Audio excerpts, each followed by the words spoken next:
संसद में चढ़ावा चोरी का विरोध पिछले 10 दिनों से चल रहा है, लेकिन पप्पू यादव ने आज जो किया उससे साधु संत खफा हैं। बीजेपी सांसद साक्षी महाराज ने भी विरोध जताया और उन्होंने इसे भगवा के साथ एक भद्दा मजाक बताया। साक्षी महाराज ने कहा कि पप्पू यादव ने सिर्फ सनातन का ही नहीं बल्कि प्रभु श्री राम का भी अपमान किया, तभी तो सारा संसद उन्हें कालनेमी कहकर पुकार रहा था। पप्पू यादव के इस प्रोटेस्ट पर स्पीकर ओम बिरला ने भी नाराजगी जताई। साक्षी महाराज ने तो यहां तक कह दिया कि अगर पप्पू यादव पर एक्शन नहीं हुआ तो साधु संत उनके खिलाफ प्रोटेस्ट करेंगे। समय हमारे साथ बीजेपी सांसद साक्षी महाराज जी मौजूद है। महाराज जी, जो जिस तरह से एक नाट्य रूपांतरण किया गया संसद में और पप्पू यादव द्वारा जो भगवा वेशभूषा है वो पहनी गई, समाजवादी पार्टी और कांग्रेस के सांसद चंदा देते नजर आए, उसके बाद वो चंदा लेके भाग जाते हैं।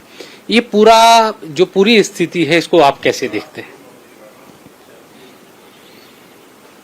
पप्पू यादव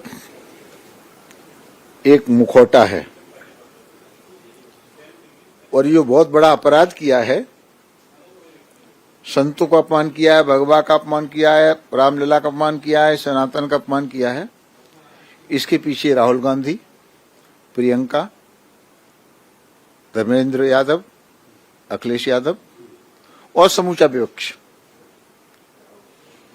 ये सब एक ही थैले के चट्टे बट्टे हैं और ये बहुत बड़ा अपराध संतों का। ये कहावत है, किसी तरह से ना समझाए जब तेरा इंसान, तो एक बार करके देखना किसी साधु का अपमान। तो ये साधु का अपमान करते आए, इसलिए गड्ढे में धीरे धीरे जा रहे हैं।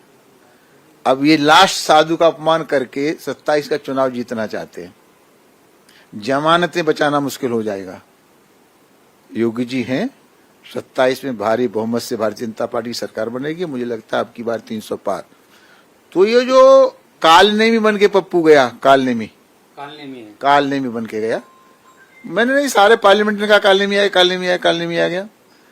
यहां तक लोकसभा अध्यक्ष भी आक्रोशित हुए। उन्होंने कहा इस प्रकार के बहरूपियों का केवल लोकसभा के अंदर नहीं, लोकसभा के परिसर में भी इस प्रकार का कुकृत्य करने की इजाजत नहीं दी जा सकती। और उन्होंने सख्त लहजे में कहा, अगर आप लोग नहीं संभलेंगे तो लोकतंत्र की, पार्लियामेंट की परंपरा की रक्षा करने के लिए मुझे कार्रवाई करनी पड़ेगी। लेकिन महाराज जी, समाजवादी पार्टी या जो कांग्रेस है वो लगातार इस बात को कह रही है कि वो तो जो चंदा चोरी का जो मामला है उसको उठा रही है और वो संसद में भी चाहती है कि मामला इस पर चर्चा हो, तमाम बात। मतलब चुल्लू भर पानी में डूब के मरने के लिए इनको जगह नहीं है कहीं क्या? ये कांग्रेस वो है जो 25 वकील लेकर के सुप्रीम कोर्ट में गए थे मंदिर को रोकने के लिए, ये वही है ना। और ये अखिलेश यादव सपा वाले वो हैं जिन्होंने सरयू की धारा को राम भक्तों के लहू से लाल कर दिया था। अयोध्या की गलियां राम भक्तों के लहू से लाल हो गई थी। कोठारी बंधु की लाशों को ये हाथ उठा करके लाए थे और बेशर्मी के साथ सपा कह रही थी और भी हिंदू मारने पड़ते हम मारते। आज तक तो रामलला के दर्शन नहीं किए, एक पैसा चंदा का नहीं दिया। तुम्हारा अयोध्या से क्या लेना देना? आपको मथुरा से क्या लेना देना? आपको बाबा विश्वनाथ से क्या लेना देना?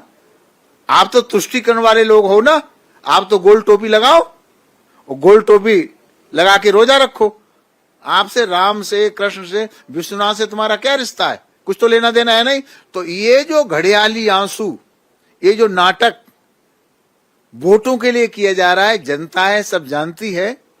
मंदिर जनता का है, जनता ने बनाया है, चंदा जनता दे रही है। हम लोगों ने प्राणों की बाजी लगा करके मंदिर बनवाया है। हम जाने, हमारे राम जी जाने, जनता जाने। तुम बीच में कहां से हो? तुम तो चोर हो, तुम तो गोली चलाने वाले लोग हो, तुम तो हत्यारे हो, तो राम भक्तों की हत्या करने वाले लोग हो। तुम्हारा राम से वास्ता क्या है? तुमको तो शर्म आनी चाहिए, राम का नाम भी नहीं लेना चाहिए। वो तो फिर आपकी पार्टी को चोर बता देते हैं कि भाई चंदा चोरी आपके शासनकाल में हुई है, जांच इसी बात की होनी चाहिए और इसी पर चर्चा होनी चाहिए। पार्लियामेंट चलने दो ना। ये बात से सब लोकसभा चुनाव के मैदान में जाके करना, तो पता चलेगा जनता किन्हें पीटती है, किन्हें वोट देती है, किसी ने नहीं देती है। आप पार्लियामेंट तो एक बहस करने का स्थान है, वहां तो कानून पास करने का स्थान है। तो आप वहां बहस करिए ना। ये कालनी बन के क्यों जा रहे हो? ये नाटक क्यों कर रहे हो? ये शोर क्यों मचाया जा रहा है? अपमान है। ये तो अपमान है, राम का अपमान है, संतों का अपमान है, भगवा का अपमान है, सनातन का अपमान है। ये तो अपमान ही अपमान है।